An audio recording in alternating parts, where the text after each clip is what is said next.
Hello friends, स्वागत है आपका हमारे चैनल आदेश गुरुकुल में। माफ़ी चाहता हूं कि बहुत दिनों से आप लोगों के समक्ष कला से संबंधित जानकारियों को लेकर नहीं आ पाया क्योंकि समय की व्यस्तता थी। चलिए, अब आ चुका हूं आपके सामने कला से संबंधित जानकारियों के साथ। तो अभी तो जैसे आप लोगों को पता है कि जब हम इंडियन हिस्ट्री स्टार्ट करते हैं तो गुफाओं का कितना महत्व रहता है। ठीक है, गुफाओं में जैसे हम चाहे अजंता की बात करें, चाहे एलोरा की बात करें, चाहे बाघ की बात करें, तो वहाँ पर जब आप देखेंगे तो आपको बेसिक क्वेश्चंस ही आपको देखने को मिलेंगे। तो उन्हीं बेसिक क्वेश्चंस के एक शॉर्ट डिटेल के साथ अभी हम आपके सामने आए हैं। तो हर एक गुफा की आपको बेसिक डिटेल, जो चित्रित गुफाएं रही हैं, ठीक है, जो आपकी चित्रित गुफाएं रही हैं, जैसे उसके पहले भी आपकी गुफाएं रही हैं, बारबरा, नागार्जुनी, भाजा, कारले, उदयगिरी, खंडगिरी, तो इनको हम अभी यहाँ पे विस्तृत रूप से नहीं बताएंगे। सिर्फ चित्रित गुफाएं, जो ऐतिहासिक काल की चित्रित गुफाएं रही हैं, उन्हीं के बारे में आज आपको शॉर्ट डिटेल बताई जाएगी। जैसे कि ये गुफा है कहाँ पे, कितनी गुफाएं हैं, खोज कब हुई, प्रतिलिपियाँ कौन सी हुई, किसने प्रतिलिपियाँ बनाई, इन्हीं सब जानकारियों के साथ में हम आपके सामने आएंगे। तो आइए चलते हैं कि कौन सी आपकी गुफाएं रही हैं। क्रम भी आपका इसी में आ जाएगा, खोजकर्ता, तो जितने भी बेसिक डिटेल्स आपकी होती है सारी आ जाएगी। तो आइए चलते हैं कौन कौन सी गुफाएं आपकी रही हैं, देखते हैं। तो हेडिंग डाल लीजिएगा, भारत की प्रमुख चित्रित गुफाएं। भारत की प्रमुख चित्रित गुफाएं, चित्रित गुफाएं, ठीक है। तो इसी में आप देखिएगा, जैसे सबसे पहले हम बात करते हैं तो सबसे पहले आप लोग एक ग्राफ बना लीजिएगा। ठीक, ग्राफ के द्वारा आपको पढ़ना भी आसान हो जाएगा और समझने में भी आपको आसानी हो जाएगी, और एक आपके शॉर्ट नोट्स भी आपके कंप्लीट हो जाएंगे। ठीक, हम कोशिश करते हैं कि ज़्यादा से ज़्यादा आपको इसके अंतर्गत बताया जा सके और आपको इसके अंतर्गत आसानी से चीज़ों को करवाया जा सके। ठीक है, तो सबसे पहले आप ग्राफ को बनाइएगा और देखिएगा इस प्रकार से ही आपका ग्राफ बनाना है। सबसे पहले जैसे यहाँ पे हम पहला पार्ट रखते हैं कि ये वाला, तो इसमें क्या रहा है, तो यहाँ पे आपकी गुफा का नाम क्या रहा है। ठीक है, सारी चीज़ें यहाँ पे आपकी इस तरीके से अगर हम करेंगे तो आपका हर एक चीज़ तो नहीं आ पाएगी, बस कुछ चीज़ें आपकी जो महत्वपूर्ण रही हैं वो आपको यहाँ पे मिल जाएंगी। ठीक है, तो आप इस तरीके से देखते जाइएगा। जैसे हम किस गुफा की बात कर रहे हैं, गुफा के पश्चात हम उसकी अन्य डिटेल क्या रही, जैसे गुफा है, गुफा के बाद में उसकी स्थिति क्या रही है, कि क्या स्थिति रही है। हम सिंगल सिंगल गुफा को लेके चलते हैं क्योंकि यहाँ पे इतना ज़्यादा स्पेस नहीं है जो आपको बताया जा सके या जो चीज़ें आपको कराई जा सके। तो गुफा रही है, उसकी स्थिति रही है, स्थिति के बाद में अगर उसका खोजकर्ता कोई है कि खोज किसने की थी या खोजकर्ता कौन रहा है, उसके पश्चात वो किस राजवंश के अंतर्गत वो गुफा बनी हुई है, राजवंश के पश्चात में आता है कि किस धर्म से वो रिलेटेड है, कि ज़्यादा से ज़्यादा भारत में जो गुफाएं मिलेंगी आपको वो किसी न किसी धर्म से रिलेटेड मिलती हैं, तो किस धर्म से वो रिलेटेड रहेगी। उसके पश्चात में आपका कितने, उसमें गुफाओं की संख्या कितनी आएगी, क्योंकि गुफाओं की संख्या से भी क्वेश्चन आते हैं कि गुफाओं की संख्या कितनी है। गुफाओं की संख्या के पश्चात में हम आते हैं तो क्या आता है कि उस गुफा का प्राचीन नाम क्या था। अगर उस गुफा का प्राचीन नाम होगा तो यहाँ पे लिखा जाएगा, अगर नहीं होता है तो उस कॉलम को छोड़ दिया जाएगा ऐसे ही। ठीक है, उसके पश्चात किस नदी के किनारे है, कि नदी कौन सी उसके किनारे स्थित है, नदियों से भी क्वेश्चन आते हैं। फिर बात आती है कि प्रतिलिपियां बनाने वाले कलाकार कौन रहे हैं जिन्होंने उस गुफा के चित्रों की प्रतिलिपियां बनाई हुई हैं। हर एक गुफा में आपकी प्रतिलिपियां नहीं रहेंगी, जो महत्वपूर्ण गुफाएं रही हैं सिर्फ उन्हीं की प्रतिलिपियों की बात आएंगी। ठीक है, तो एक प्राचीनता की दृष्टि से जब हम चलते हैं तो आपकी गुफाओं की बात की जाए तो आप पढ़ते हैं कि भारत की सबसे प्राचीनतम जो भित्ति चित्र प्राप्त हुए हैं, जो आपके भित्ति चित्रण प्राप्त हुआ है, वो आपका जोगीमारा गुफा से प्राप्त होता है। ठीक है, तो यहाँ पे एक सामान्य जानकारी के साथ चलते हैं कि जोगीमारा जो है वर्तमान में कहाँ है। तो वर्तमान में वो छत्तीसगढ़ में है, लेकिन पहले वो मध्य प्रदेश की सरगुजा रियासत में थी। तो आइए चलते हैं उसकी शॉर्ट डिटेल के साथ। तो गुफा कौन सी है, सबसे पहले आप हेडिंग डाल लीजिएगा, जोगीमारा गुफा, जोगीमारा गुफा। ठीक है, फिर जोगीमारा गुफा आपने पढ़ ली, तो जोगीमारा गुफा जो है उसकी स्थिति क्या रही है। तो पहले वो प्राचीन में जो थी, इसमें दो स्थितियां आ जाएंगी। प्राचीन की जब हम बात करते हैं तो मध्य प्रदेश की सरगुजा रियासत में थी, मध्य प्रदेश की सरगुजा रियासत में थी, सरगुजा में। लेकिन जब हम इसके वर्तमान स्थिति की बात करते हैं तो जो आपका मध्य प्रदेश का सरगुजा रियासत जो था वो वर्तमान में जोगीमारा जहाँ पे थी वो छत्तीसगढ़ में पहुंच चुका है। तो वर्तमान आप लिख लीजिएगा छत्तीसगढ़। अगर वर्तमान का पूछ रहा है तो छत्तीसगढ़ सही होगा, और अगर प्राचीनतम रूप पूछेगा तो वहाँ पे मध्य प्रदेश की सरगुजा रियासत सही होगी। और भी इसकी डिटेल है कि रामगढ़ पहाड़ियों पे है, नर्मदा नदी के उद्गम स्थल जो अमरनाथ रहा है वहाँ पे है, लेकिन यहाँ पे जो शॉर्ट डिटेल आपकी है सिर्फ उसी को बताया जाएगा। फिर खोज में यहाँ पे ब्लॉक महोदय जो रहते हैं उन्हीं का नाम आ जाता है। ये प्रमाणित नहीं खास है, बस इसका ध्यान रखिएगा कि अगर कोई नहीं व्यक्ति है, अगर ब्लॉक है वहाँ पे तो खोजकर्ता मान लिए जाएंगे, ठीक है। उसके बाद राजवंश की बात करेंगे तो जोगीमारा गुफा जो रही है वो मौर्य वंश के अंतर्गत चंद्रगुप्त मौर्य के काल में बनी हुई है। और जब चंद्रगुप्त मौर्य की बात आएगी तो वहां पे जो चंद्रगुप्त मौर्य जिस धर्म से संबंधित होंगे उसी से गुफा भी संबंधित रहेगी। तो वो जो चंद्रगुप्त मौर्य थे उन्होंने भद्रबाहु जो जैन धर्म के दिगंबर संप्रदाय के अनुयायी थे भद्रबाहु, वो भद्रबाहु से इन्होंने शिक्षा ली थी, ठीक है। तो ये भी जैन धर्म से संबंधित है, तो इस गुफा का संबंध भी जैन धर्म से हो जाएगा। इससे भी क्वेश्चन आता है कि भारत के सबसे प्राचीनतम जो चित्र मिले हैं, भारत के सबसे प्राचीनतम चित्र किस धर्म से संबंध रखते हैं, किस धर्म से संबंध रखते हैं। तो जैसे क्वेश्चन की बात करें, अब आपके मन में क्वेश्चन आ रहा होगा अब प्रागैतिहासिक काल की गुफाएं वो कहाँ चली जाएंगी, क्योंकि ये ध्यान रखिएगा प्रागैतिहासिक काल किसी भी धर्म का प्रतिनिधित्व नहीं करता है। तो उसके बाद में आपकी जोगीमारा सबसे प्राचीनतम हो जाएगी, क्योंकि ये मौर्य काल में बनी हुई है और चित्रित भी रही है। तो मौर्य काल में जब चित्रित हुई है तो उसका जब संबंध जैन धर्म से है, तो भारत के सबसे प्राचीनतम चित्र जो रहेंगे वो भी आपके जैन धर्म से ही संबंधित हो जाएंगे। और ये वाला जो प्रश्न आपका है ये DSSB में भी पूछा जा चुका है और अन्य पेपरों में भी पूछा जा चुका है। मोस्ट प्रश्न है आपका, कभी भी ये पेपर में आ सकता है, इसको नोट कर लीजिएगा आप लोग, ठीक है।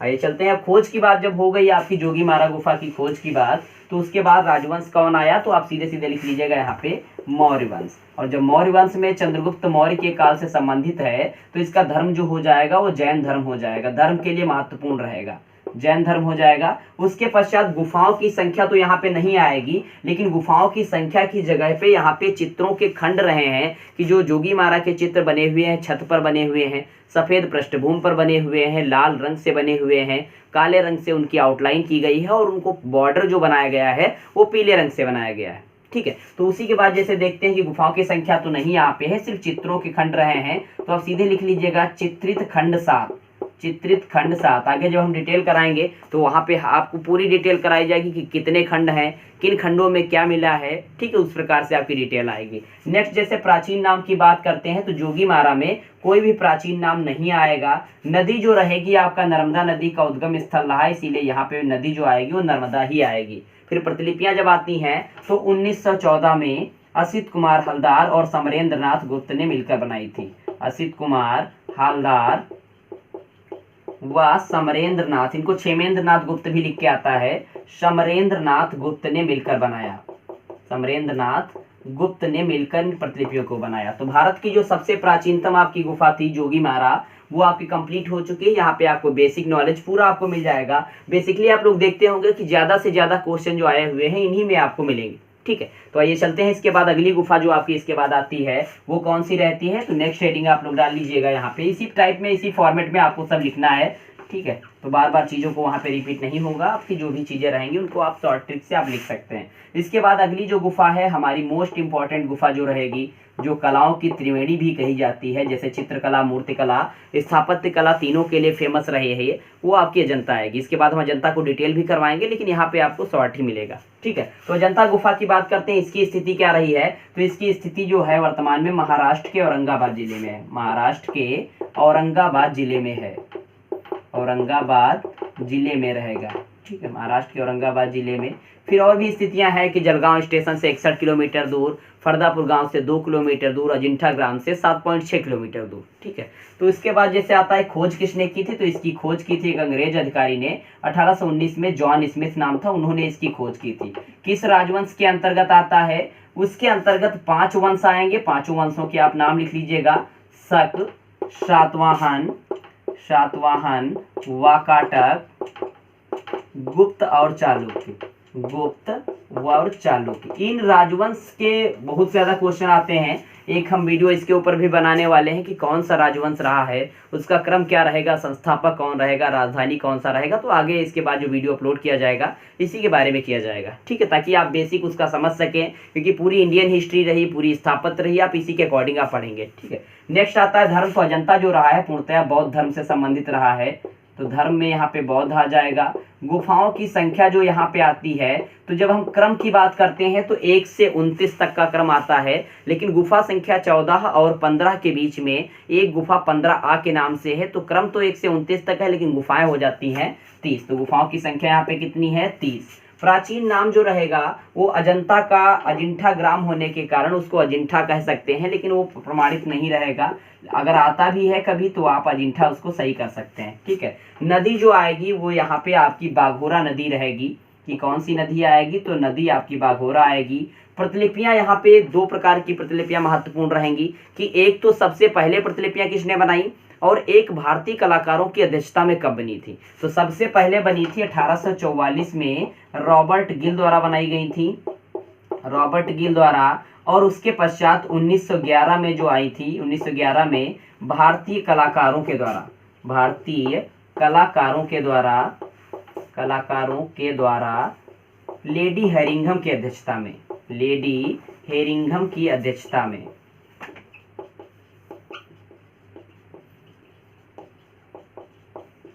ठीक है। दोनों प्रतिलिपियां ध्यान रखिएगा। मोस्ट सबसे पहले ये बनी थी जो आग में जलकर नष्ट हो गई थी, जिसमें से 5 प्रतिलिपियां बनी हुई थी। उसके बाद 1911 में भारतीय कलाकारों के द्वारा लेडी हेरिंघम की अध्यक्षता में प्रतिलिपियां निर्मित की गई।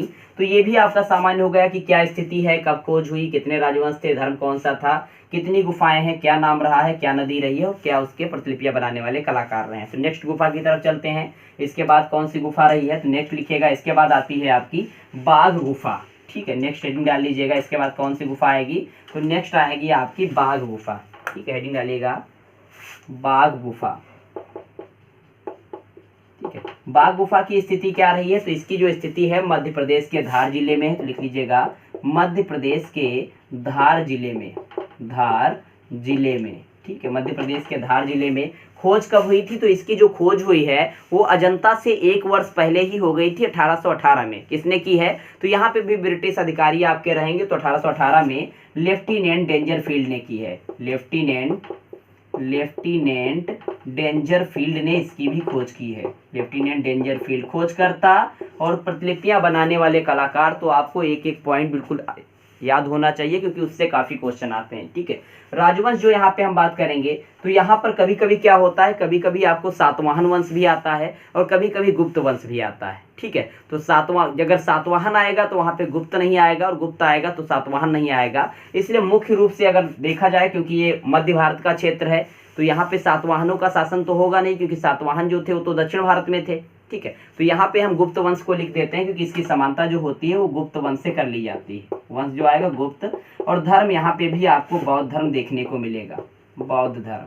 गुफाओं की संख्या जो यहाँ पे रहेगी वो 9 गुफाएं रहेंगी, जिसमें से 1, 2, 3, 4, 5, 6 तक नामकरण हुआ है। उसके बाद 3 गुफाएं में नामकरण नहीं हुआ है। जैसे नामकरण बताया जाए तो गुफा संख्या 1 को ग्रह गुफा कहते हैं, गुफा संख्या 2 को पंच पांडु कहते हैं, गुफा संख्या 3 को हाथी खाना, 4 को रंग महल, 5 को आपको कहते हैं जो आपका आता है जैसे पाठशाला, और 6 को शिक्षकों का निवास स्थान कहा जाता है, ठीक है। तो उसके पश्चात देखते हैं गुफाओं की संख्या कितनी है, 9।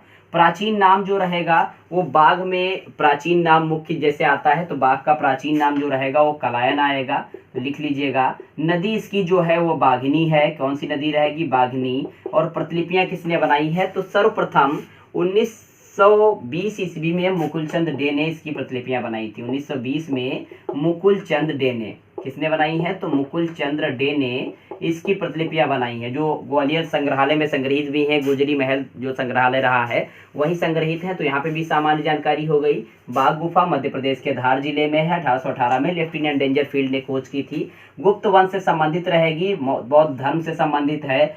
9 गुफाएं रही हैं। प्राचीन नाम कलायन है, नदी बाघनी है, और 1920 में मुकुल चंद डे ने प्रतिलिपियां बनाई। ठीक है, तो नेक्स्ट गुफा की तरफ चलते हैं। और कौन सी गुफा आती है? तो नेक्स्ट गुफा आपकी जो है तो बहुत महत्वपूर्ण, लेकिन वो भारत की नहीं है, लेकिन फिर भी भारत के इतिहास में काफी महत्वपूर्ण योगदान रहता है, क्योंकि उसका जो सीधा संबंध है वो भारत से ही रहता है। ठीक है, तो हेडिंग डाल लीजिएगा, कौन सी गुफा है? सिंगरिया गुफा। कौन सी गुफा रहेगी? तो अगली गुफा जो आएगी आपकी सिंगरिया गुफा रहेगी। उसकी स्थिति क्या है? तो लिख लीजिएगा श्रीलंका के कोलंबो। और भी इसके नज़दीक स्थितियां हैं, जैसे श्रीलंका के कोलंबो के मटाले जिले में स्थित है, लेकिन मुख्य जो आएगा ज़्यादातर आपका श्रीलंका ही पूछा जाता है। तो श्रीलंका के कोलंबो, श्रीलंका के कोलंबो में स्थित रहेगी। उसके पश्चात खोज की जब बात आती है तो यहाँ की जो खोज हुई थी वो 1830 ईस्वी में मेजर फोर्मस ने की थी। 1830 में मेजर फोर्मस ने की थी, मेजर फोर्मस ने इसकी खोज की थी। उसके पश्चात राजवंश की जब बात आती है तो यहाँ पे राजवंश का तो नाम नहीं आएगा, लेकिन 2 शासक रहते हैं कि निर्माण किसने कराया और चित्रण कार्य किसने कराया। तो निर्माण में जो नाम आता है वो धातुसेन का आता है कि इस गुफा का निर्माण जो कराया है वो धातुसेन ने कराया है, धातुसेन ने। और चित्रण कार्य जो कराया है वो कश्यप प्रथम ने कराया है। दोनों का नाम ध्यान रखिएगा, चित्रण कार्य जो कराया है वो कश्यप प्रथम ने कराया है। मुख्य दोनों रहेंगे, कोई भी पेपर में आ सकता है। धर्म जब बात करेंगे तो सिंगैया भी आपकी बौद्ध धर्म से संबंधित है, बौद्ध धर्म से। और यहाँ पे जब हम गुफाओं की संख्या की बात करते हैं तो यहाँ पे जो मिला है वो 6 अंतःकक्ष मिले। 6 अंतःकक्ष यानी कि 6 गुफाएं। चित्र 2 में ही ज्यादा रहेंगे, जैसे ए और बी रहा है आपका, लेकिन वहां पे डिटेल नहीं करनी है। यहाँ पे जो रहेगा 21 रूपायनियों स्त्रियों के चित्र जो रहेंगे वो सबसे महत्वपूर्ण रहेंगे। तो कितनी गुफाएं हैं? तो लिख लीजिएगा 6 अंतःकक्ष। अंतःकक्षों को गुफाएं ही कहते हैं। प्राचीन नाम जो सिंगरिया का आता है, तो सिंगरिया ऐसी चट्टान पर स्थित है, उसकी आकृति जो होती है बैठे हुए सिंह के समान हो जाती है। ठीक है, इसीलिए उसी पहले प्राचीनतम नाम भी इसका सिंहगिरी ही था, उसी से सिंगरिया परिवर्तित हुआ है। तो आप लिख लीजिएगा प्राचीनतम नाम इसका क्या रहेगा, तो इसी के आगे लिख लीजिएगा सिंहगिरी, सिंहगिरी। और नदी का नाम यहाँ पे नहीं आएगा, क्योंकि सिंगरिया तो श्रीलंका में है और वो चारों तरफ से समुद्र से घिरा हुआ है। प्रतिलिपियों में देख लीजिएगा क्या आता है।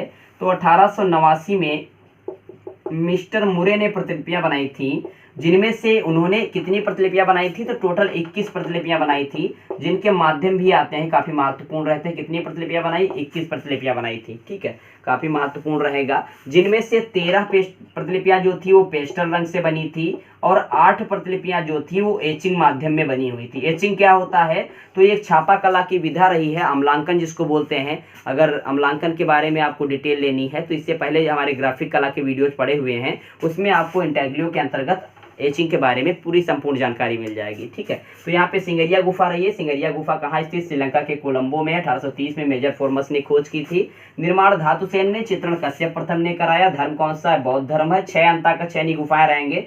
सिंहगिरी आपकी जो प्राचीन नाम हो गया, नदी का नाम नहीं आएगा। प्रतिलिपियों में 1889 में मिस्टर मुरे ने बनाया। कितनी प्रतिलिपियां बनाई, किस माध्यम में बनाई, आपके सामने लिखा हुआ है। ठीक है, अब उसके बाद देखिएगा नेक्स्ट गुफा कौन सी आती है। तो नेक्स्ट गुफा आपकी आएगी बादामी गुफा। ठीक है, नेक्स्ट कौन सी आती है? तो बादामी गुफा। और बादामी गुफा श्रेष्ठ भी इसलिए रहा है क्योंकि इससे पहले आपने जो भी गुफाएं पढ़ी, आपने कहीं पे भी हिंदू धर्म नहीं पढ़ा था। सबसे पहले प्राचीनतम में जोगी मारा, अभी तक हम बौद्ध धर्म ही पढ़ रहे थे, लेकिन बादामी ऐसी गुफा रही है जो पहली गुफा रही जहाँ पे हिंदू धर्म से संबंधित चित्र या मूर्ति प्राप्त हुई है। तो प्रथम हिंदू धर्म से संबंधित रहेगी वो। तो हेडिंग डाल लीजिएगा, गुफा कौन सी आएगी? तो बादामी गुफा, बादामी गुफा। उसके पश्चात स्थिति इसकी क्या रहेगी? तो लिख लीजिएगा कर्नाटक के बीजापुर के आईहोल, कर्नाटक के बीजापुर के आईहोल, बीजापुर के आईहोल नामक स्थान पर, आईहोल। ठीक है, खोज किसने की थी? तो इसकी जो खोज हुई थी, जो बादामी की बात करते हैं, तो इसकी खोज 1935 ईस्वी में स्टेला क्रैमरिस ने की थी। 1935 में स्टेला क्रैमरिस। ठीक है, स्टेला क्रैमरिस। स्टेला क्रैमरिस का जन्म भी पूछा जाता है, तो ब्रैकेट में जन्म लिख लीजिएगा डेस करके 1896। ठीक, आ सकता है कभी भी। राजवंश की जब बात करेंगे तो बादामी जो रहा है मुख्यतः चालुक्य वंश से संबंधित रहा है। और बादामी जो है या वातापी इसी को कहते हैं, ये चालुक्य वंश की राजधानी भी है। और टीजीटी 2016 में क्वेश्चन पूछा गया था कि चालुक्य वंश की राजधानी और पल्लव वंश की राजधानी। तो चालुक्य वंश की राजधानी में आपका आ जाएगा बादामी या वातापी, और पल्लव वंश की राजधानी में आ जाएगा कंचीपुरम। ठीक है, नेक्स्ट धर्म की बात करेंगे तो यहाँ पर जो 4 गुफाएं रही हैं, गुफाएं अब संख्या भी आपको देखनी पड़ेगी, तो 4 गुफाएं रही हैं, जिनमें से आपकी 3 गुफाएं जो रहेंगी वो ब्राह्मण धर्म से हैं, कि वो किससे रहेंगी, तो ब्राह्मण कहें चाहे हिंदू कहें, ठीक है। और उसके अंतर्गत भी संप्रदाय है कि पहली गुफा शैव से, दूसरी तीसरी आपकी वैष्णव धर्म से, चौथी जैन से, तो एक गुफा जो रहेगी वो जैन धर्म से रहेगी, ठीक है। आप लिख भी सकते हैं कि पहली गुफा जो है शैव धर्म से है, ठीक है, शैव धर्म से, दूसरी तीसरी गुफा जो रहेगी वैष्णव धर्म से रहेगी, वैष्णव से, और चौथी गुफा रहेगी जैन से। कभी भी पूछा जाए कि जैन तीर्थंकरों के चित्र या प्रतिलिपियां या मूर्तियां कहाँ से प्राप्त है, तो चौथी एक ही गुफा है वहां पे, चौथी जो जैन धर्म से रिलेटेड हो जाएगी। कितनी गुफाएं हैं, 4 गुफाएं हैं। प्राचीन नाम में वात्यापीपुरम कहते हैं या वातापी कहते हैं, और यही राजधानी भी था चालुक्य की, बहुत मोस्ट रहेगा। नदी कौन सी आती है, तो बादामी में नदी ज्ञात नहीं रहती है, नदी यहाँ पे प्रमुख नहीं रहेगी। सिर्फ प्रतिलिपियां जो आई थी, तो प्रतिलिपियां ललित कला अकेडमी के आमंत्रण पे जगन्नाथ मुरलीधर अहिवासी ने बनाई थी, जो भारत के, जो उत्तर प्रदेश के प्रमुख कलाकारों में गिनती हैं, ठीक है। लिख लीजिए प्रतिलिपियां जगन्नाथ मुरलीधर अहिवासी, इन्हीं को जयम अहिवासी कहते हैं, जगन्नाथ मुरलीधर अहिवासी ने बनाई थी। किसने बनाई थी, जगन्नाथ मुरलीधर अहिवासी ने बनाई थी, ठीक है। तो इसके भी सामान्य तथ्य हो गए, ठीक है। आगे देखिएगा नेक्स्ट इसके बाद कौन सी गुफा आती है, तो नेक्स्ट भी आपकी मोस्ट इंपॉर्टेंट गुफा रहेगी। कौन सी है, तो नेक्स्ट हेडिंग डाल लीजिएगा आप एलोरा गुफा। कौन सी रहेगी, तो एलोरा गुफा, तो हेडिंग डाल लीजिएगा एलोरा गुफा। अगली गुफा कौन सी रहेगी, तो एलोरा गुफा आएगी आपकी, ठीक है। एलोरा गुफा की स्थिति क्या रहेगी, तो स्थिति सबको पता है कि औरंगाबाद महाराष्ट्र में स्थित है, औरंगाबाद महाराष्ट्र में स्थित है। यहाँ पे किसी भी खोजकर्ता का नाम नहीं आएगा, राजवंश में आपका आएगा राष्ट्रकूट वंश। इसकी भी राजधानी पूछी जा सकती है, जो एक मानिखेत, इसकी राजधानी जो थी मानिखेत थी, ठीक है। और धर्म कौन सा आता है, तो धर्म यहाँ पे भी 3 धर्म आ जाएंगे। धर्मों की त्रिवेणी यहाँ पे रही है कि कौन से रहेंगे, 3 धर्म आएंगे, यानी कि धर्मों की त्रिवेणी कौन सी है, तो आपका सबसे पहले आता है बौद्ध, फिर ब्राह्मण और फिर जैन। तीनों धर्म यहाँ पे मिले हुए हैं। फिर गुफाओं की संख्या जो आती है वो 34 गुफाएं आ जाती हैं। कितनी गुफाएं हैं, तो 34 गुफाएं हैं, जिसमें से 12 गुफाएं बौद्ध की रहेंगी। बौद्ध की क्रम संख्या भी आप लिख सकते हैं कि 1 से 12 तक जो गुफाएं बौद्ध की हैं, 17 गुफाएं ब्राह्मण की रहेंगी, यानी कि 13 से लेकर 29 तक गुफाएं जो रही हैं ब्राह्मण की हैं। 5 गुफाएं जैन की रहेंगी, यानी कि 30 से लेकर के 34 जो गुफाएं रही है क्रम संख्या, वो आपकी जैन धर्म की गुफाएं रहेंगी, ठीक है। नेक्स्ट हम बात करते हैं कि प्राचीन नाम क्या आता है, तो एलोरा के प्राचीन नाम कई सारे हैं। कहीं पे बेरूल मिल जाता है, कहीं पे एलापुर, कहीं पे अहिंचल, लेकिन सबसे ग्रामीण जो निवासी वहाँ के थे वो उसको बेरूल नाम से जानते थे, तो आप बेरूल ही लिखिएगा, ठीक है। नदी कौन सी आती है, नदी यहाँ पे ज्ञात नहीं रहेगी मुख्य रूप से, क्योंकि समुद्र ही है वहाँ पे आसपास, उसके प्रतिलिपियां भी यहाँ की खास नहीं आएंगी, ठीक है। तो यहाँ पे ना तो नदी है ना प्रतिलिपियां। सिर्फ ध्यान रखिएगा, यहाँ पे एक मूर्तिशिल्प मिलेगा, गुफा संख्या 16, यहाँ पे कैलाश मंदिर मोस्ट रहेगा, जिसको कृष्ण प्रथम ने बनवाया था। उसके अंतर्गत मूर्तिशिल्प एक है, रावण द्वारा कैलाश पर्वत उठाना या Ravana shaking mount Kailash, most important रहेगा वो, ठीक। उसके क्वेश्चन जरूर आते हैं, ठीक है। तो अगली गुफा की तरफ चलते हैं, तो देखते हैं कौन सी गुफा रहेगी। तो नेक्स्ट आपकी आती है एलिफेंटा गुफा, ठीक है। नेक्स्ट कौन सी गुफा रहेगी, तो नेक्स्ट आपकी गुफा रहेगी एलिफेंटा गुफा। तो हेडिंग डाल लीजिएगा अगली, एलिफेंटा गुफा। स्थिति क्या रहेगी, तो ये जो है ये मुंबई के धारापुरी टापू पे है, जो गेटवे ऑफ इंडिया से जब जाते हैं बोट के द्वारा तो एक टापू पड़ता है। टापू कहते हैं जो समुद्र के बीच में, जो चारों तरफ पानी रहे, बीच में एक आपका धरातली स्थान रहे, उसको टापू बोला जाता है। तो उसी टापू पर ये एलिफेंटा गुफा जो है वो स्थित है। तो लिख लीजिएगा मुंबई के धारापुरी टापू पे, मुंबई के धारापुरी टापू पर, ठीक है। खोज कब हुई थी इसकी, तो इसकी खोज का समय तो नहीं है, लेकिन खोज पुर्तगालियों ने की थी, क्योंकि जब पुर्तगाली वहां से गुजर रहे थे तो उन्होंने इस गुफा के बाहर एक हाथी की प्रतिमा देखी थी, उसी से उन्होंने उसका नामकरण भी कर दिया था एलिफेंटा, यानी कि एलिफेंट, ठीक है। उसके बाद राजवंश की जब बात करेंगे तो यहाँ पे निर्माणकर्ताओं में तो मुख्य राष्ट्रकूट वंश का ही नाम आएगा। कौन सा आता है, राष्ट्रकूट वंश में। लेकिन मूर्तियों के लिए यहाँ पे जो काल रहा है फेमस, मूर्ति निर्माण के लिए जो काल फेमस रहा है वो कलचुरी वंश रहा है। मूर्ति निर्माण के लिए कौन सा वंश रहा है, तो कलचुरी वंश काफी महत्वपूर्ण रहेगा। कभी भी एलिफेंटा की मूर्तियां पूछ ली जाए, कलचुरी वंश ही आपका 100% सही माना जाएगा।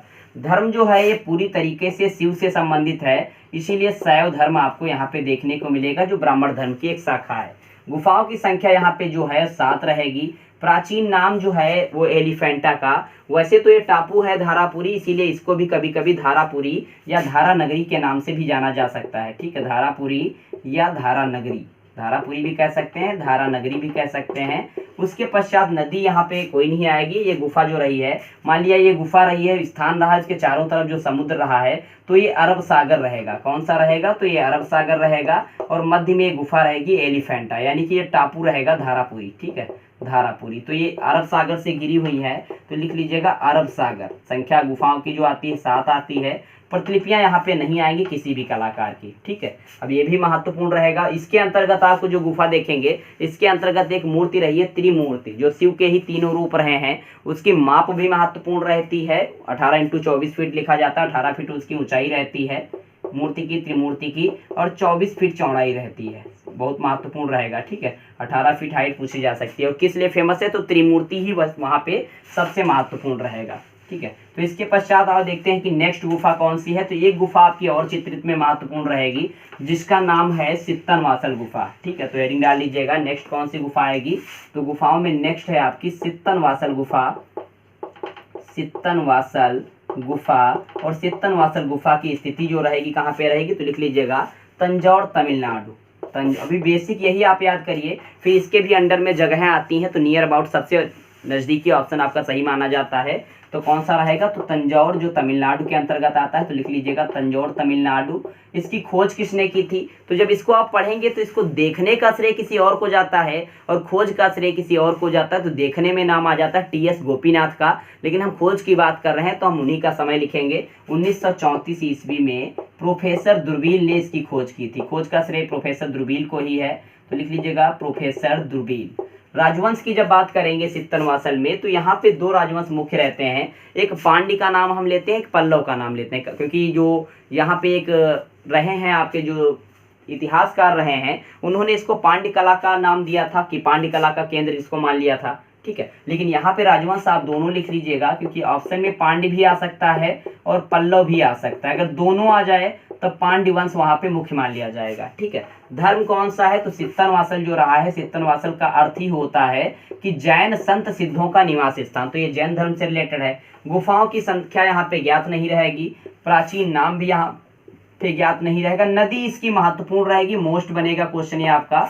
नदी है कावेरी। कुछ लोग जो हैं वो कृष्णा नदी पढ़ते हैं, कृष्णा नदी 1-2 बार पेपर में भी मान लिया है, लेकिन अब ये 100% गलत हो जाएगा। कावेरी सही है, क्योंकि कृष्णा नदी तमिलनाडु में नहीं बहती है। कृष्णा नदी जो बढ़ती है वो आंध्र प्रदेश में बहती है। तो यहाँ पे आपका कावेरी जो है वो 100% सही माना जाएगा। अगर किसी को भ्रम है कृष्णा नदी, तो अपना गूगल मैप चेक करिएगा, वहाँ पे देखिएगा कि कृष्णा नदी है कहाँ पे, क्योंकि वर्तमान में जो कावेरी नदी है वही तमिलनाडु में मुख्य रहेगी। ठीक, कृष्णा नहीं है, इसलिए कृष्णा वाले उसको सही कर लें, कृष्णा हटा दें वहां से। ठीक है, वो आगे जब कभी भी सही कराया जाएगा तो आपका कावेरी ही माना जाएगा। ठीक है, अब ये आपकी जो गुफा थी इसके भी सामान्य जानकारियां होगी कि गुफा कौन सी है, कहाँ पे है, कब खोज हुई, कौन खोज करता है, किस काल से रहेगी, कौन सा धर्म रहेगा, संख्या कौन सी रहेगी, नदी कौन सी रहेगी, प्रतिलिपियां किसने बनाई। तो आपकी जितनी भी गुफाएं थी हमने एक साल में उसको बांधने की कोशिश की है। आप इनको तैयार करके हर एक गुफा की बेसिक जानकारी ले सकते हैं, क्योंकि जब तक आपको बेस कंप्लीट नहीं होगा आप उसकी पूर्ण जानकारी तो बिल्कुल ले ही नहीं सकते।